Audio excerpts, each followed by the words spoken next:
Really fun topic for you guys here today, how to turn your lead side into a brake to better impact and create more speed.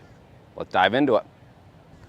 All right, so super cool video that we're gonna go in today in regards to how we'd use the trail side of our hip, how it's going to work, and how we're gonna use it as a brake to be able to decelerate, and how we can also use it to create some speed. So before we go into that, let's go through a couple of concepts. So one of the things that I think a lot of us misunderstand, and this is because of two-dimensional video, is what we see out of the action of the femur, which is connected to our hip joint. So I think a lot of us out there, what we think is we think that this femur needs to continue to go around forever right here, okay? So that is what we would call external rotation of the hip. So this is external rotation of the hip, and this is internal rotation of the hip.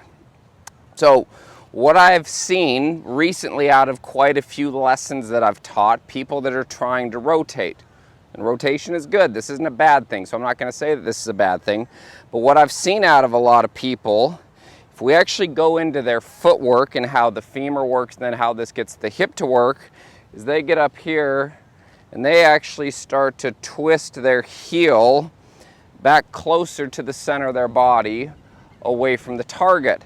Now if I push, that's going to be sending me more backwards, and it's probably going to make my low point go more backwards, and it also has the ability for us to swing too far across ourselves. Okay? So I think that's the first thing, is we need to actually understand how can we get this lead side into a brake to where we have access to being able to extend from the ankle, the knee, the hip, and the lead side, even the spine, to where this is going to be beneficial for us. So what I like to use right here is a reference. So I'm going to take a piece of tape and I'm going to place this on my knee right here.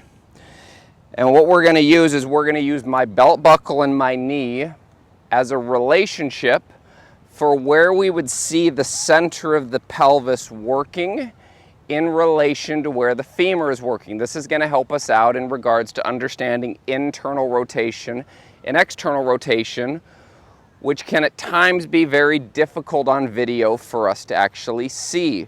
Because what we see out of a lot of players here, if I grab the club, what we see out of players right here, what it looks like two-dimensionally, is we go up to the top, and as we start to see rotation, we start to see this moving to what looks like the appearance of it moving into a lot of external rotation. But in actuality, what's happening is my belt buckle is actually moving into that point more, which would be on my knee right here. So if I kept this exactly the same and I brought this relationship back, you can see how this would be internally rotated. So my pelvis has actually moved more into my left side, my lead side, to where I also have the ability to push from, where I can extend from the ankle and the knee. Okay, so I think that right there is the first concept that we all need to understand, is we might see this appearance. It looks like the femur is going external and it's going around, but in actuality, when we're getting to the finish right here, like if I do this towards you right in here, if we're getting to the finish right here, you can see that the center of my hip right here is moving at a higher rate than what my knee is. Okay, and if I go there and I face that, you can see how close those are actually in conjunction, or how close they are in relation to each other. They're almost lined up right there. So the center of the pelvis is actually what's moving closer to the knee and into the femur, which is creating an internal rotation of the hip versus an external rotation. We take this as an example. Let's take a baseball player. A baseball player steps and turns. This might look like external rotation, but again, if I face that, this is probably more internal rotation that we're into, because that also gives us a connection to the ground that we can start to push from. So if you're the player that struggled with toe spinning to where the heel is actually moving away from the target closer to our midline, this is a really good video for you. Now, here's probably my favorite training aid to use this with right here. So this machine right here is called a Rotex. Okay, so this Rotex machine, when we look at this, I'm going to place this where my lead foot would go.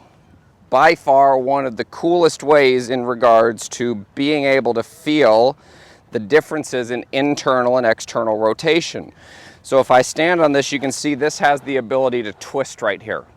Okay, so if I went in here and I started to externally rotate, you can see the direction that my foot would be moving. Okay, it's going to be a lot harder to push along with having pressure forward. And I should even probably say extend from the ankle and from the knee right there.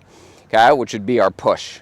So what we want to do right in here is on this machine, what I'm going to be doing is I'm going to be feeling like I can turn into this with as little movement in my foot as possible. So for any of you out there that have a Rotex machine, this is a great tool in order to feel and understand how internal and external rotation works. So this would be more internal rotation. This would be external rotation. So this is a really good visual. It's a very good way to be able to create this feel. So if you have access to one of these, I would highly recommend using it. Now, we have drills that we can go into. How do we actually work on this, okay? Because it's great, firstly, I always think the player needs to understand what the concept is, number one. Then that gives us the ability to go into the implementation phase. I think we need to create a feel that actually does this. So if you are the player that struggles with toe spinning to where the heel is going backwards right here and the femur and the hip are externally rotating, here's how I would start this. So I've got two ways that I would work on this. The first way that I would work on this is I would take my normal setup, and what you can see out of the direction of my foot here is I'm going to point it to 12 o'clock. This is 12, 11, 10. I'm going to point it to 12 o'clock or even 12:30. And what I'm going to focus on and what I'm going to feel here is that my pressure moves forward and I'm going to continue to move the center of my hip in this leg, because I can also extend from this leg while I do that. I think we get the best out of both worlds. We get the rotation and we also get our vertical, okay? So the first place I would start is I might actually bring the foot in and focus on keeping it there and start off by hitting some of these half shots, keeping the foot there and moving the center of the hip into the lead femur. When you do this correctly from face on, what you'll see right over here, this would actually be a target line view. When I move into this, you will have a very distinct feel here in your glute. It might even be on fire because you're using a muscle group now that you're not used to using. That's okay. I would say that's a good thing. I wouldn't say this is an injury. This is actually waking up a muscle group that we haven't had access to because we spin. So I'm going to go left foot, lead foot at 12:30. I'm going to start by pitching these. So I'm going to go here.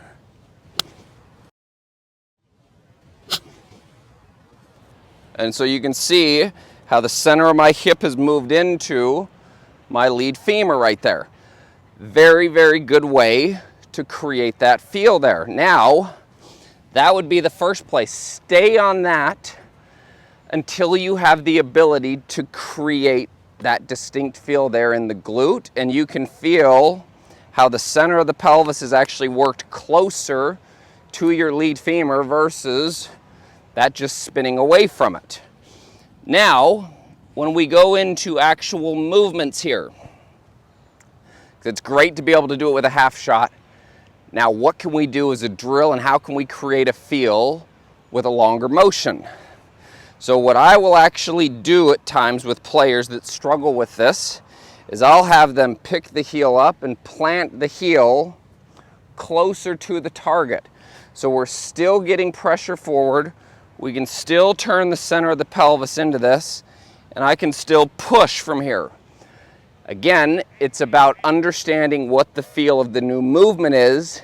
If you're this player that struggled with over-rotating the lead side externally, and we probably have too much pressure backwards. So when we go into this, I'd take a neutral setup. My foot's gonna be at 12, swing it back, heel plant, move into it. Swing it back, heel plant to the target, move into it. And then we'd give it a go. So I'm in here, set up. And that right there, to me, was a really, really good feel. And what you'll see out of this, and what you'll feel out of this more importantly, is all of a sudden you're gonna have a break that we can actually extend off of.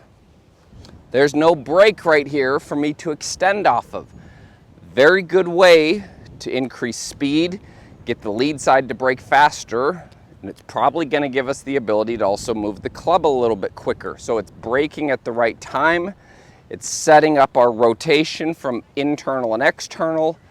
And I think it's one of the best ways to really start to clean up contact and build some stability down at impact. So I hope that makes sense. Give that a go. Let me know if you have any questions. See you next time. I hope you enjoyed this video here. If you haven't, please click that subscribe button. You can also click the bell right there, and that's going to notify you every time that I release a new YouTube video. Also, if you haven't, check out that last video that I did. It's right here, pinned to the screen. Thank you so much for your support. I really do appreciate you watching. If you have any questions, any comments, please leave those below, and I will make sure I get back to each and every one of you. So, thank you again. Appreciate your support. We'll see you next time.